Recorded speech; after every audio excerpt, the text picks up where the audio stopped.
Dear student, तो आज हम आपका chapter chemical reaction and equation पढ़ेंगे। तो ये आपके साइंस बुक का फर्स्ट चैप्टर है। सो ये बहुत ईजी चैप्टर है। अगर आप इसे एक बार ही पढ़ के बार बार रिवाइज करें तो एकदम अच्छे से समझ में आ जाएगा और आपको एकदम अच्छे से याद भी हो जाएगा। सो सबसे पहले हम यहाँ पे पढ़ेंगे केमिकल रिएक्शन।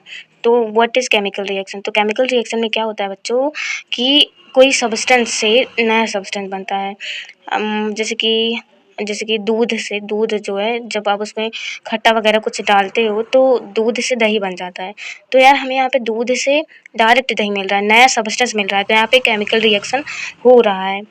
और बाकी यार ऐसे समझ लो कि कोई केमिकल सब्सटेंस से अगर हमें नया केमिकल सब्सटेंस मिल रहा है तो वहाँ पे केमिकल रिएक्शन हो रहा है। आई होप आपको समझ में आया होगा। अब हम एग्जांपल देख लेते हैं, जैसे कि rusting of iron, the setting of milk into curd, digestion of food, respiration, ये सब केमिकल रिएक्शन है। यहाँ पे हमें एक केमिकल सब्सटेंस से नया केमिकल सब्सटेंस मिल रहा है। आई होप आपको केमिकल रिएक्शन एकदम अच्छे से समझ में आ गया होगा कि केमिकल रिएक्शन होता क्या है। अब हम पढ़ेंगे फिजिकल एंड केमिकल चेंज क्या होता है इसके बारे में। सो इसका एक बारी हम डेफिनेशन पढ़ लेते हैं। The transformation of chemical substances into another chemical substance is known as a chemical reaction. अब हम physical change and chemical change पढ़ेंगे। तो केमिकल चेंज होता है इसमें, जैसे कि कोई सब्सटेंस अगर मान लो केमिकल रिएक्शन हो रहा है तो केमिकल चेंज में ना जो सब्सटेंस रहेगा वो मतलब रिवर्सिबल नहीं रहेगा। जैसे कि मान लो आपने कागज़ लिया एक और उसको बर्न किया, तो जब वो मतलब जल जाएगा, राख रहेगी, उससे हम दोबारा कागज़ नहीं बना सकते। तो ये क्या है? ये केमिकल चेंज है। जैसे कि दूध जब जम जाता है, दही बन जाता है, तो दही से दोबारा हम दूध नहीं बना सकते। तो ये क्या है? ये एक केमिकल चेंज है, और जहाँ पे केमिकल चेंज होता है वहीं पे केमिकल रिएक्शन होता है। सो अब हम पढ़ेंगे फिजिकल चेंज। तो सबसे पहले एक एग्जांपल देख लेते हैं। यहाँ पे देखिए, कॉपर सल्फेट है, आयरन के साथ रिएक्ट कर रहा है और दो नए सब्सटेंस बना रहा है, फेरस सल्फेट एंड कॉपर। तो मतलब ये जो बन गया है प्रोडक्ट, इससे हम दोबारा आयरन और कॉपर सल्फेट जो है ये हम नहीं बना सकते। तो ये क्या है? ये है केमिकल चेंज। सो अब हम फिजिकल चेंज में देखेंगे। तो फिजिकल चेंज में अगर मान लो कोई सब्सटेंस मतलब फिजिकल चेंज हुआ है, तो जिस सब्सटेंस से वो सब्सटेंस बना रहेगा ना, तो उससे दोबारा हम पहले वाला सब्सटेंस बना सकते हैं। तो फिजिकल चेंज में ये होता है। केमिकल चेंज में वो सब्सटेंस पूरी अपनी आइडेंटिटी खो देता है, लेकिन फिजिकल चेंज में वो सब्सटेंस अपनी आइडेंटिटी नहीं खोता। दोबारा हम उस प्रोडक्ट से जो रिएक्टेंट रहता है दोबारा हम बना सकते हैं। तो हम यहाँ पे एग्जांपल देखते हैं। तो यहाँ पे एग्जांपल लिखा हुआ है, जैसे कि वाटर है, पानी है, तो जब हम इसको मतलब बॉईल करते हैं तो जो स्टीम होता है तो मतलब स्टीम बनता है, लेकिन यहाँ पे कोई नया सब्सटेंस नहीं बन रहा है। जो स्टीम है, जब आप मतलब अगर मान लो आप पानी बॉईल कर रहे हो, तो फिर आप एक काम करो, जो जिस बर्तन पे आप बॉईल कर रहे हो उसके ऊपर एक थाली रख दो, तो जो स्टीम होगा ना, तो स्टीम वो दोबारा पानी बन जाएगा, आप देखोगे। तो यहाँ पे कोई नया सब्सटेंस नहीं बन रहा है। तो ये हो रहा है फिजिकल चेंज। और फिजिकल चेंज में सब्सटेंस अपनी आइडेंटिटी नहीं खोता। एक बार हम इसका डेफिनेशन पढ़ लेते हैं। जैसे तो सबसे पहले केमिकल चेंज का पढ़ते हैं। जैसे यहाँ पे बोल रहा है, वन और more new substance with new physical and chemical properties are formed.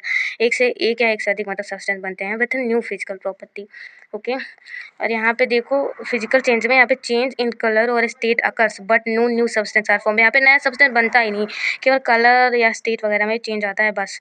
और जैसे कि आप फिजिकल चेंज का एक और एग्जांपल हम बताते हैं। जैसे कि आप जब पानी से बर्फ़ बनाते हो, तो यार यहाँ पे बर्फ़ तो बन गई, लेकिन आप बर्फ़ को पिघला कर दोबारा पानी बना सकते हो। तो ये क्या है? ये एक फिजिकल चेंज है। तो आई होप आपको chemical change and physical change एकदम अच्छे से समझ में आया होगा। अगर वीडियो थोड़ी सी भी पसंद आ रही है तो प्लीज़ अपने दोस्तों के पास शेयर कीजिए और चैनल को सब्सक्राइब कीजिए, ताकि जो आगे के वीडियोज़ हैं आपको मिलते रहें। मैंने आपके लिए ब्यूटीफुल सा नोट्स मतलब बना दिया है। अगर आपको ये नोट्स चाहिए तो टेलीग्राम का लिंक डिस्क्रिप्शन में दे रखा है, आप ज़रूर जाके टेलीग्राम ग्रुप ज्वाइन करिए। वहाँ पे आपको सारे लेक्चर्स के अपडेट और नोट्स टाइमली मिलते रहेंगे। सो यहाँ पर कुछ इंपॉर्टेंट नोट है। तो यहाँ पे बोल रहा है, in a chemical reaction a new substance is formed which is completely different in properties from the original substance. So in a chemical reaction a chemical change takes place. तो वही मतलब बोल रहा है कि केमिकल रिएक्शन में नया substance बनता है जो कि जिसकी प्रॉपर्टी रिएक्टेंट से मतलब डिफरेंट रहती है। सो केमिकल रिएक्शन में केमिकल चेंज होता है, बस ये बोल रहा है। तो अब हम देखेंगे रिएक्टेंट एंड प्रोडक्ट। तो सबसे पहले हम एक एग्जाम्पल देखते हैं, फिर हम आसानी से समझेंगे कि रिएक्टेंट और प्रोडक्ट होता क्या है।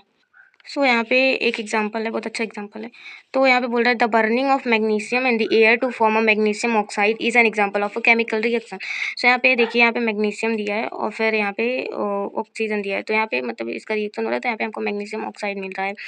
ये एक केमिकल रिएक्शन का एग्जाम्पल है। यहाँ पे देखिए जैसे कि मतलब इन दोनों से एक नया सब्सटेंस मिल रहा है, इसकी प्रॉपर्टी इन दोनों से काफ़ी डिफरेंट है। तो यहाँ पे केमिकल रिएक्शन हो रहा है। आई होप आपको अच्छे से समझ में आ रहा होगा। तो बात करें रिएक्टेंट एंड प्रोडक्ट की, तो देखो यार, ये दोनों जो मतलब लेफ्ट साइड लिखे जाते हैं उन्हें हम बोलते हैं रिएक्टेंट, यानी कि जो रिएक्शन में पार्टिसिपेट करते हैं उन्हें हम बोलते हैं रिएक्टेंट। तो फिलहाल रिएक्शन में पार्टिसिपेट यही दो कर रहे हैं, तो ये रिएक्टेंट हुए। मतलब कि जो लेफ्ट साइड लिखा जाता है वो रिएक्टेंट है और जो राइट साइड लिखा जाता है वो प्रोडक्ट है, यानी कि जो रिएक्शन में फॉर्म होता है उसे हम प्रोडक्ट बोलते हैं। तो ये जो है मतलब रिएक्टेंट है और ये है प्रोडक्ट। डेफिनेशन में भी यही दे रखा है, substance which takes play sorry यार, लाइट चली गई थी। तो substance which takes part in a chemical reaction are called reactant. तो जैसे MgNO2 जो है वो रिएक्टेंट है। बात करें प्रोडक्ट की, new substance form after a chemical reaction is called a product. जैसे MgO यानी मैग्नीशियम ऑक्साइड जो है वो है प्रोडक्ट। आई होप आपको रिएक्टेंट एंड प्रोडक्ट अच्छे से समझ में आ गया होगा। अब हम आगे बढ़ते हैं और मतलब आगे का टॉपिक पढ़ते हैं। वैसे यार मेरे बोर्ड्स तो हो गए, अभी रिजल्ट नहीं निकला, तब तक बैठी हूँ यही पढ़ा रही हूँ। अब हम पढ़ेंगे कैरेक्टरिस्टिक्स ऑफ केमिकल रिएक्शंस, यानी कि जब केमिकल रिएक्शंस होते हैं तो हमें क्या क्या चेंजेस देखने को मिलते हैं और कैसे हम पता करें कि केमिकल रिएक्शन हो रहा है या नहीं हो रहा है, केमिकल रिएक्शन की नहीं हो रहा है। इसका पता इन फॉलोइंग कंडीशंस को हम मतलब पढ़ के पता लगाएंगे। अगर केमिकल रिएक्शन हो रहा होगा तो वहाँ पे इवोल्यूशन ऑफ गैस हो रहा होगा, फॉर्मेशन ऑफ प्रेसिपिटेट हो रहा होगा, चेंज इन कलर हो रहा होगा, चेंज इन टेम्परेचर हो रहा होगा, चेंज इन स्टेट हो रहा होगा। जैसे कि हम इन सबका एक एग्जाम्पल भी देखेंगे। सबसे पहले इवोल्यूशन ऑफ गैस का ये देखिए, यहाँ पे जिंक और फिर यहाँ पे सल्फ्यूरिक एसिड के बीच में रिएक्शन हो रहा है, हमें ZnSO4 प्लस हाइड्रोजन गैस मिल रही है। तो यहाँ पे देखिए गैस का इवोल्यूशन हो रहा है, इससे हमें पता लग रहा है कि हाँ यहाँ पे केमिकल रिएक्शन हो रहा है। फॉर्मेशन ऑफ प्रेसिपिटेट का एग्जांपल देखेंगे। तो जैसे कि आप देख रहे हैं यहाँ पे लीड नाइट्रेट और पोटेशियम आयोडाइड के बीच में रिएक्शन हो रहा है। तो यहाँ पे हमको लीड आयोडाइड मिल रहा है जो कि एक प्रेसिपिटेट है और यहाँ पे पोटेशियम नाइट्रेट मिल रहा है। तो इससे हम मतलब इस रिएक्शन को हम देखे यहाँ पे मतलब हम एकदम पक्का कह सकते हैं कि यहाँ पे केमिकल रिएक्शन हो रहा है, क्योंकि कंडीशंस के मुताबिक यहाँ पे फॉर्मेशन ऑफ प्रेसिपिटेट हो रहा है। सेम वैसे मतलब केस उसमें भी था, वहाँ पे कंडीशंस के हिसाब से गैस का इवोल्यूशन हो रहा है। तो इससे हमें एकदम कंफर्म बोल सकते हैं कि हाँ वहाँ पे केमिकल रिएक्शन हो रहा है। अब हम चेंज इन कलर देखते हैं। जैसे कि यहाँ पे हमने अल्कीन लिया और फिर यहाँ पे Br2 का मतलब रिएक्शन हो रहा है इसके साथ। तो Br2 का कलर पहले रेडिश ब्राउन था, लेकिन अब कलरलेस हो गया। पूरा जो मतलब प्रोडक्ट बना उसका कलर एकदम मतलब चला गया, कलरलेस हो गया। तो इससे हम पता लगा सकते हैं कि हाँ यहाँ पे केमिकल रिएक्शन हो रहा है। तो मतलब अगर केमिकल रिएक्शन होगा कहीं पे भी, तो आपको ज़रूरी नहीं है कि स्टेट वगैरह में भी चेंज मतलब दिखे, केवल आपको कलर में भी चेंज दिख सकता है। अब हम चेंज इन टेम्परेचर की बात करें। मान लो आपने एक बीकर लिया और उसमें आपने क्विक लाइम वाटर मिलाया और स्लेक लाइम मिलाया। तो जब इन दोनों के बीच में रिएक्शन होगा ना, आप देखोगे बीकर गर्म हो रहा है, यानी कि वहाँ पे केमिकल रिएक्शन हो रहा है, क्योंकि चेंज इन टेम्परेचर हो रहा है। तो केमिकल रिएक्शन हो रहा है। तो बहुत सारी कंडीशंस हो सकती हैं। हम चेंज इन स्टेट देखेंगे। चेंज इन स्टेट के केस में जैसे कि जब आप कैंडल जलाओगे तो जब कैंडल पिघलेगी तो देखो पहले सॉलिड था, लेकिन अब मतलब पिघल के लिक्विड बन जा रहा है। तो यहाँ पे मतलब केमिकल रिएक्शन हो रहा है, यानी कि स्टेट में भी हमको चेंज देखने को मिलेगा। केमिकल इक्वेशन, तो केमिकल इक्वेशन यार लिखने की जरूरत क्यों पड़ी? सबसे पहले हम जान लेते हैं केमिकल इक्वेशन क्या होता है, फिर हम जानेंगे कि केमिकल इक्वेशन लिखने की जरूरत क्यों पड़ी। मतलब तो representation of chemical reaction using symbols and formula of the substance is called chemical equation. Chemical equation में हम फार्मूला और सिंबल का यूज़ करके केमिकल रिएक्शन का रिप्रेजेंटेशन करते हैं। सबसे पहले जान लेते हैं केमिकल इक्वेशन लिखा कैसे जाता है, तो मतलब उसका रिप्रेजेंटेशन कैसे होगा। यहाँ पे देखिए, तो हमारे लेफ्ट साइड जो रहेगा रिएक्टेंट लिखा जाएगा और राइट साइड जो रहेगा प्रोडक्ट लिखा जाएगा, और बीच में जो एरो है ये हमें मतलब डायरेक्शन ऑफ केमिकल रिएक्शन बताएगा। ओके, सबसे पहले ना हम कुछ एग्जांपल देखते हैं, तब हमें अच्छे से समझ में आएगा। एग्जाम्पल में जैसे कि देखिए यहाँ पे हाइड्रोजन ऑक्सीजन रिएक्ट करके वाटर बना रहे हैं। तो सबसे पहले इसे नाम में लिखा जाता था, तो इसे बोलते हैं वर्ड इक्वेशन। लेकिन हमने अपनी सुविधा के लिए मतलब फॉर्मूला और सिंबल्स का यूज़ करके केमिकल रिएक्शन को रिप्रेजेंट करना सीखा। इसी को हम बोलते हैं केमिकल इक्वेशन, और बस केमिकल इक्वेशन की ज़रूरत इसीलिए पड़ी। केमिकल इक्वेशन में हम फॉर्मूला और सिंबल्स का यूज़ करके केमिकल रिएक्शन का रिप्रेजेंटेशन करते हैं केमिकल इक्वेशन में। आई होप आपको केमिकल इक्वेशन अच्छे से समझ में आया होगा। अब आगे बढ़ते हैं नेक्स्ट टॉपिक की तरफ। ये पूरा अच्छे से नोट्स आपको टेलीग्राम पे मिल जाएगा। मैंने बहुत अच्छे से लिखा हुआ है, आपको हर एक लाइन अच्छे से समझ में आएगी। मैंने सिंपल वर्ड्स का यूज़ किया है। सो यहाँ पे कुछ एक और डेफिनेशन है, a chemical equation is a way to represent the chemical reaction in a concise and informative way. अब आई होप आपको केमिकल इक्वेशन समझ में आया होगा। अब हम जानते हैं केमिकल इक्वेशन कितने टाइप्स से लिखे जा सकते हैं, मतलब कितने टाइप्स के होते हैं। तो होता है एक बैलेंस केमिकल इक्वेशन, एक होता है अनबैलेंस केमिकल इक्वेशन, लेकिन हमारे सिलेबस में हमें केवल पढ़ना है बैलेंस केमिकल इक्वेशन। सो इसको हम बाद में पढ़ेंगे, मतलब लास्ट में इसको मैं आपको पढ़ाऊंगी। सबसे पहले हम अभी पढ़ते हैं नेक्स्ट टॉपिक, ओके। इसको मैं लास्ट में सबसे पढ़ाऊंगी, ये टाइम टेकिंग है मतलब समझाने में। सो हम टाइप्स ऑफ केमिकल रिएक्शन देखेंगे कितने होते हैं। तो यहाँ पे सबसे पहले हम पढ़ेंगे इसमें कॉम्बिनेशन रिएक्शन। सो कॉम्बिनेशन मतलब वैसे तो बहुत सारे टाइप्स ऑफ केमिकल रिएक्शन। सो मतलब इसमें बहुत सारे टाइप्स हैं केमिकल रिएक्शन के, लेकिन अभी हम पढ़ेंगे सबसे पहले combination reaction. So combination reaction में बोल रहा है कि रिएक्शन इन विच टू और more reactant combine to form one product are called combination reaction. यहाँ पे बोल रहा है दो या दो से अधिक रिएक्टेंट जो है ना कंबाइन होकर एक सिंगल प्रोडक्ट बनाते हैं कॉम्बिनेशन रिएक्शन में। ध्यान से सुनिएगा, कॉम्बिनेशन रिएक्शन में दो या दो से अधिक मतलब रिएक्टेंट कंबाइन होकर एक सिंगल प्रोडक्ट बनाते हैं। हमें एक एग्जांपल दे रहा है। सो सबसे पहले यहाँ पे समझ लेते हैं, जैसे कि बोल रहा है कि ए प्लस बी, मतलब ए और बी दो रिएक्टेंट हैं और ये मतलब कंबाइन होके एक सिंगल प्रोडक्ट बना रहे हैं ए बी। सो यहाँ पे दो रिएक्टेंट रिएक्ट करके एक प्रोडक्ट बनाते हैं, ओके। सो एग्जांपल देख लेते हैं। यहाँ पे बोल रहा है व्हेन मैग्नीशियम जो है बर्न किया जाएगा एयर के प्रेजेंस में तो मैग्नीशियम ऑक्साइड बनाएगा। सो यहाँ पे बोल रहे हैं कि मैग्नीशियम जो है ऑक्सीजन के साथ कंबाइन होकर मैग्नीशियम ऑक्साइड बना रहा है जो कि एक सिंगल प्रोडक्ट है। दूसरा एग्जांपल देखते हैं। बोल रहा है when carbon is burned in oxygen carbon dioxide is formed. तो यहाँ पे कार्बन जब मतलब ऑक्सीजन रिएक्ट कर रहे हैं तो यहाँ पे कार्बन डाइऑक्साइड बन रहा है जो कि एक सिंगल प्रोडक्ट है, यानी कि दो से हमें सिंगल मिल रहा है। तो ये हो गया हमारा कॉम्बिनेशन रिएक्शन। सो हम और एग्जांपल दिखाते हैं, जैसे कि यहाँ पे दो एन ए जब रिएक्ट करेंगे Cl2 के साथ तो यहाँ पे हमें मिल रहा है 2NaCl मिल रहा है। तो ये हमारा हो गया कॉम्बिनेशन रिएक्शन। आई होप आपको अच्छे से समझ में आ रहा है। यहाँ पे सोडियम और क्लोरीन रिएक्ट करके मतलब साल्ट बना रहे कंबाइन करके, दो रिएक्टेंट एक प्रोडक्ट। इसमें भी दो रिएक्टेंट एक प्रोडक्ट, सेम इसमें भी। से यहाँ पे देखिए वर्ड इक्वेशन लिखा हुआ है इसका, ये केमिकल रिएक्शन मतलब केमिकल इक्वेशन है।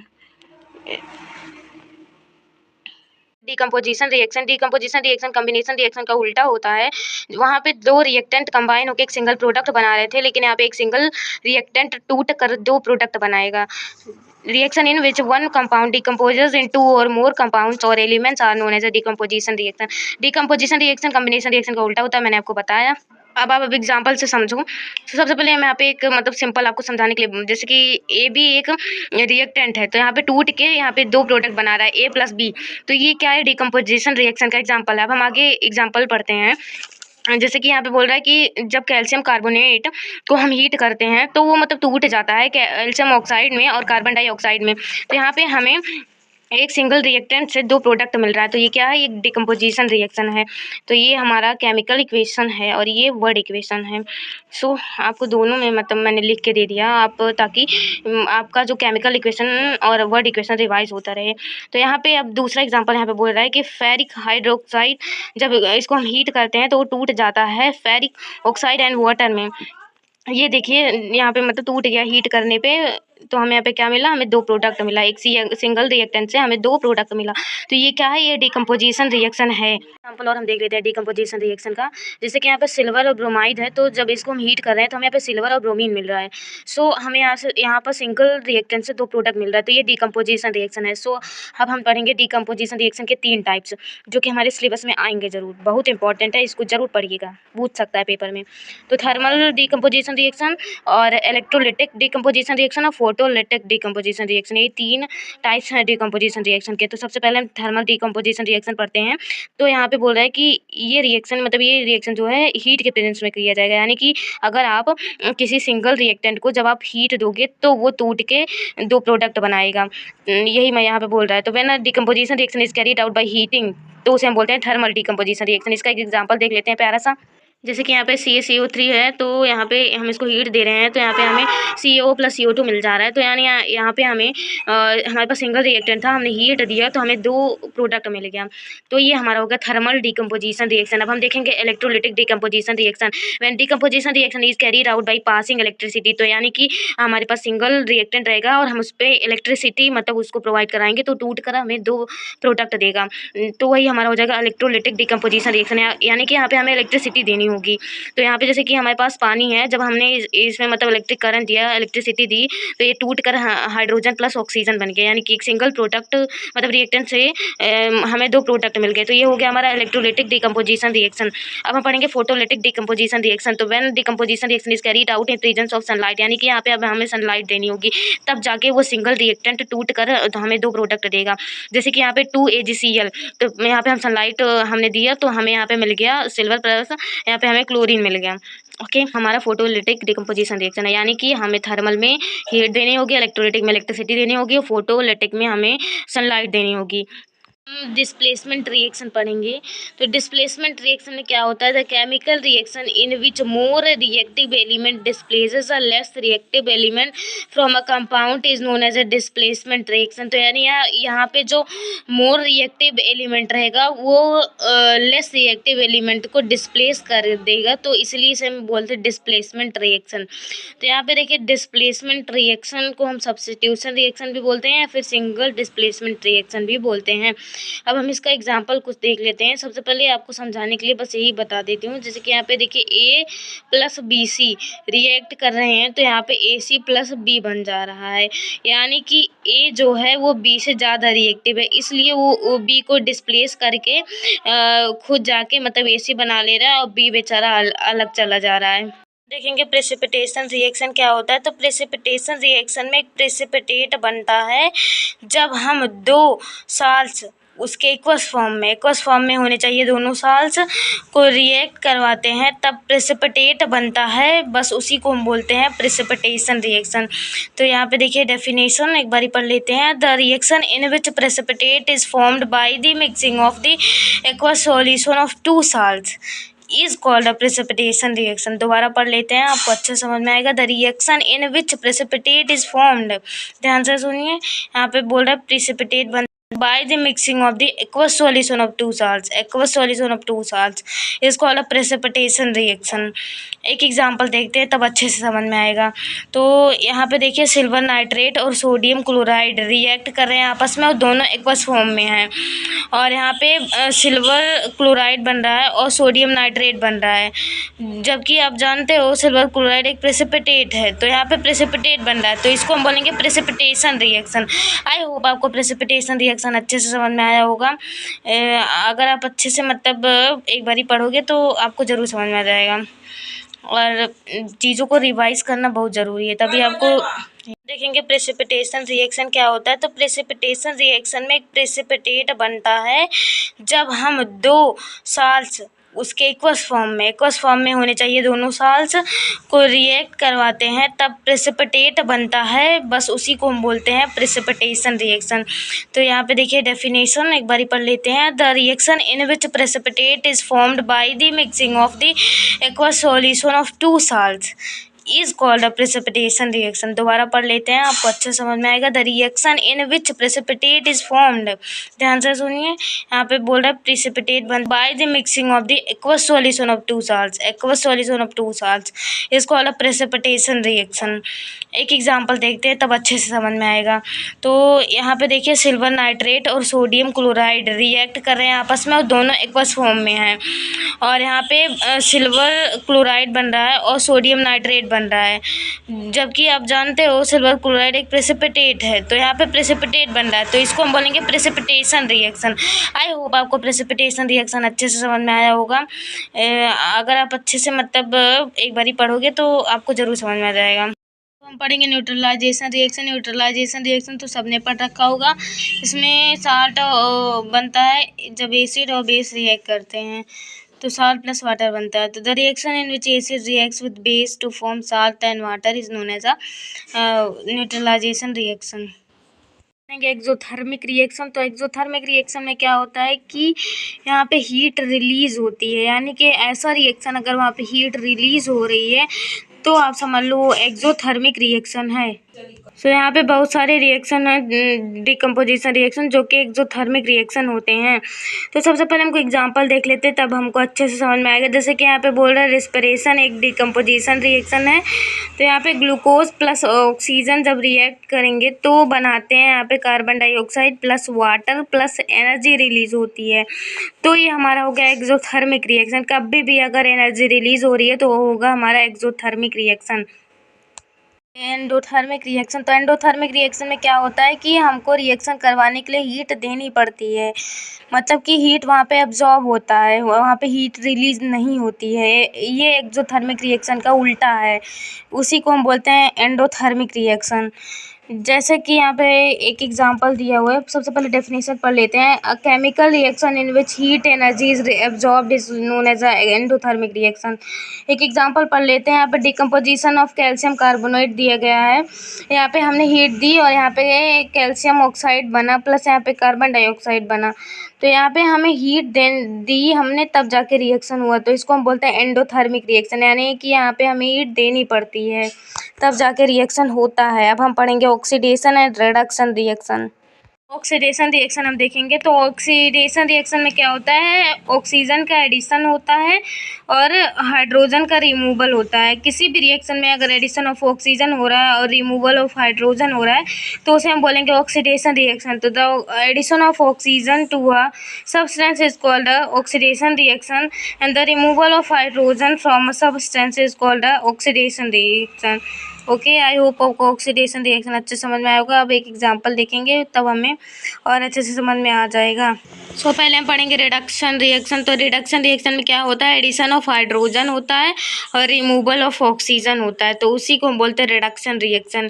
किसी सब्सटेंस से अगर एडिशन ऑफ हाइड्रोजन हो रहा है किसी सब्सटेंस में तो वो रिडक्शन रिएक्शन कहलाएगा, और अगर किसी सब्सटेंस से रिमूवल ऑफ ऑक्सीजन हो रहा है तो वो रिडक्शन रिएक्शन कहलाएगा। तो रिडक्शन और ऑक्सीडेशन का भी एग्जांपल देखेंगे। सबसे पहले हम ऑक्सीडाइजिंग एजेंट और रिड्यूसिंग एजेंट जान लेते हैं।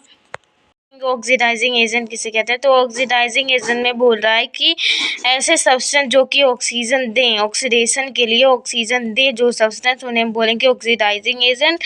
और यहाँ पे दूसरी डेफिनेशन हमें बोल रही है कि ऐसे सब्सटेंस जो रिमूव करें हाइड्रोजन, उन्हें भी हम बोलेंगे ऑक्सीडाइजिंग एजेंट। तो आप दोनों में से कोई भी डेफिनेशन लिख दोगे, दोनों सही होगा। अभी आप एग्जाम्पल देख रहे हैं तब आपको अच्छे से समझ में आएगा। सो अब हम देखेंगे रिड्यूसिंग एजेंट किसे कहते हैं।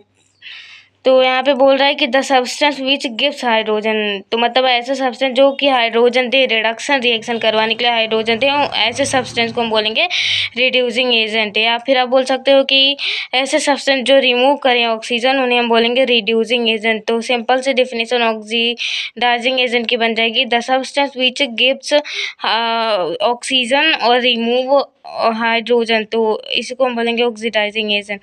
या फिर आप बोल सकते हो कि द रिड्यूसिंग एजेंट का, कि the substance which gives hydrogen or remove oxygen is known as a reducing agent.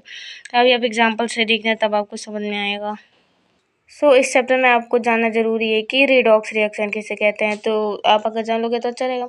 तो अब कोई कोई रिएक्शन होता है जहाँ पे ऑक्सीडेशन रिएक्शन और रिडक्शन रिएक्शन साथ साथ हो रहे होते हैं एक ही रिएक्शन में, तो उस रिएक्शन को हम बोलेंगे रिडॉक्स रिएक्शन। जैसे कि इस रिएक्शन में एग्जांपल दिया हुआ है, यहाँ पे ये कॉपर ऑक्साइड प्लस यहाँ पे हाइड्रोजन रिएक्ट कर रहे हैं और मतलब हीट दी जा रही है, और यहाँ पे कॉपर अलग हो जा रहा है और फिर यहाँ पे H2O बन जा रहा है। तो यहाँ पे देखो रिमूवल, देखो CuO से डायरेक्ट यहाँ पे Cu हो गया, तो ये यहाँ पे मतलब रिमूवल ऑफ ऑक्सीजन हो रहा है, तो ये हो गया रिडक्शन रिएक्शन का एग्जांपल। और यहाँ पे देखो H2 से डायरेक्ट H2O हो रहा है, मैं यहाँ पे एडिशन ऑफ ऑक्सीजन हो रहा है, तो ऑक्सीडेशन रिएक्शन में बोला गया था कि एडिशन ऑफ ऑक्सीजन होगा, तो ये हमारा हो गया ऑक्सीडेशन रिएक्शन। और इस पूरे रिएक्शन को बोलेंगे रिडॉक्स रिएक्शन। मैंने जो एग्जांपल बताया उसमें जो सब्सटेंस ऑक्सीडाइज्ड हो रहा है वो H2 और सब्सटेंस जो रिड्यूस हो रहा है वो कॉपर ऑक्साइड और ऑक्सीडाइजिंग एजेंट जो है वो कॉपर ऑक्साइड है, रिड्यूसिंग एजेंट है H2। अब हम दूसरा एग्जांपल देखते हैं। तो यहाँ पे H2S है और प्लस Cl2 है प्लस यहाँ पे हो रहा है। तो यहाँ पे देखो हाइड्रोजन बाहर निकाला जा रहा है, रिमूवल ऑफ हाइड्रोजन हो रहा है। तो यहाँ पे ये ऑक्सीडेशन हो रहा है। और यहाँ पे देखो Cl2 में जो है हाइड्रोजन मतलब एडिशन ऑफ हाइड्रोजन हो रहा है। तो ये हो गया रिएक्शन। डेफिनेशन के मुताबिक आपको आसानी से समझ में आ रहा होगा, एक बार अगर डेफिनेशन समझ में आ गया होगा। तो यहाँ पे जो सब्सटेंस ऑक्सीडाइज हो रहा है वो है ये, और ये सब्सटेंस रिड्यूस, फिर ये ऑक्सीडाइजिंग एजेंट, फिर ये रिड्यूसिंग एजेंट। कुछ और एग्जांपल यहाँ पे हैं रेडॉक्स रिएक्शन के। यहाँ पे ये देखिए zinc oxide plus copper react करके ये बना दे रहे हैं। और फिर ये मतलब एग्जांपल है, आप इसे देख लेना और फिर एक बारी अच्छे से समझ लेना, लर्न कर लेना, क्योंकि एग्जांपल भी पूछ सकता है। तो वही बेसिक मन कोई नहीं जानता क्या कर सकता है। सो आप देख लेना एक बारी। आई होप आपको समझ में आया होगा। देखेंगे effects of oxidation in daily life. So हमारे डेली लाइफ में ऑक्सीडेशन का क्या इफ़ेक्ट होता है, अब हम ये देखेंगे। तो सबसे पहले कोरोजन हम पढ़ेंगे। तो कोरोजन मतलब होता है जंग लगना, जो कि लोहे वगैरह पे जंग लग जाता है उसे ही हम बोलते हैं कोरोजन। तो when a metal is exposed to substance such as a moisture, acid etcetera for some time, a layer of hydrated acid is formed which weakens the metal and hence metal is said to be a corroded. Okay. फिर rusting of iron, black coating on silver and green coating on copper are examples of corrosion. Corrosion can be prevented by galvanization, electroplating और painting वगैरह करके। आप देखे होंगे कि घरों में जो लोहा वगैरह होता है उस पर पेंट किया जाता है ताकि उस पर जंग ना लगे, जैसे कि शटल वगैरह वो सब पेंट किया जाता है ताकि वो उसमें मतलब जंग ना लगे। तो मतलब कोरोजन मतलब होता है जंग लगना। जब आप मॉइस्चर वगैरह में रख देते हैं लोहे वगैरह को तो जंग लग जाता है। तो ऑक्सीडेशन का मतलब हमारे डेली लाइफ में एक इफेक्ट ये है। अब हम पढ़ेंगे रेंसिडिटी, यानी किसी फ्रूट या सब्जी का सड़ जाना रेंसिडिटी कहलाता है। The oxidation of fats and oils when exposed to air is known as a rancidity. It leads to bad smell and bad taste of food. में क्या होता है, सब्जी या फिर खाना रेंसिडिटी की वजह से सड़ जाता है और जो खाने वाने का जो टेस्ट होता है बेकार हो जाता है और स्मेल भी बेकार आने लगती है। तो ये हमारा दूसरा इफेक्ट हो गया ऑक्सीडेशन का हमारे डेली लाइफ में। अब रेंसिडिटी को मतलब प्रिवेंट करने के लिए क्या मेथड हो सकते हैं, तो यहाँ पे बोल रहे हैं एंटीऑक्सीडेंट ऐड करना या फिर फ्रीज वगैरह में सब्जी वगैरह या खाने वगैरह को रख देना। तो और फिर replacing air by nitrogen and keeping food in air tight containers. तो ये सब मतलब रेंसिडिटी से बचा सकते हैं, यानी कि खाने वगैरह को सड़ने से बचा सकते हैं। तो पेपर में पूछा जा सकता है कि मेथड लिखिए रेंसिडिटी को प्रिवेंट करने के लिए। तो आपको ये सब एकदम अच्छे से आना चाहिए। आई होप आपको इतना सब कुछ पूरा समझ में आ गया होगा। सो अगर आपको अच्छा लगा हो तो प्लीज़ लाइक शेयर अपने दोस्तों के पास कीजिए और अगली वीडियो जो हमारी आएगी उसे भी देखिएगा, उसे भी सपोर्ट कीजिएगा।